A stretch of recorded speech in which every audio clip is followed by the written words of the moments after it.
حضرت ابو ہریرہ اور حضرت عبداللہ ابن عمر رضی اللہ تعالی عنہما پہلی ذی الحجہ سے لے کر 10 ذی الحجہ تک مدینہ منورہ میں بازاروں میں نکل جاتے تھے، خریدنے کے لیے نہیں، کوئی چیز بیچنے کے لیے نہیں، بلکہ اللہ کی بڑائی کو بولتے تھے، کلمہ پڑھتے تھے، تسبیح، تحلیل، تحمید یہ پڑھتے تھے۔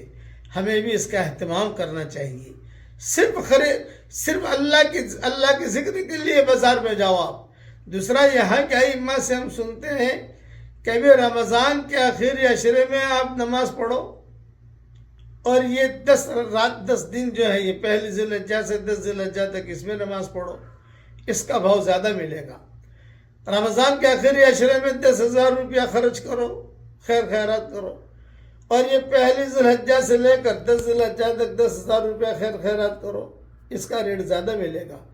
یہاں خطبوں کے اندر تقریباً ہر امام یہ بات کرتا ہے۔ میں اس وقت مکہ مکرمہ میں ہوں، ہم سنتے رہتے ہیں خطبے، بہت اہتمام سے دلائل کے ساتھ کہتے ہیں وہ۔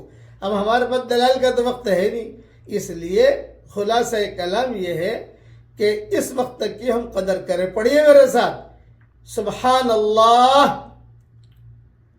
والحمد للہ ولا الہ الا اللہ واللہ اکبر ولا حول ولا قوت الا باللہ العلی العظیم۔ دیکھو میں نے اتنا پڑھا، اللہ تعالیٰ کہہ رہے میرا بندہ مسلمان ہو گیا، میرے بندے نے مجھے اپنے آپ کو سونپ دیا۔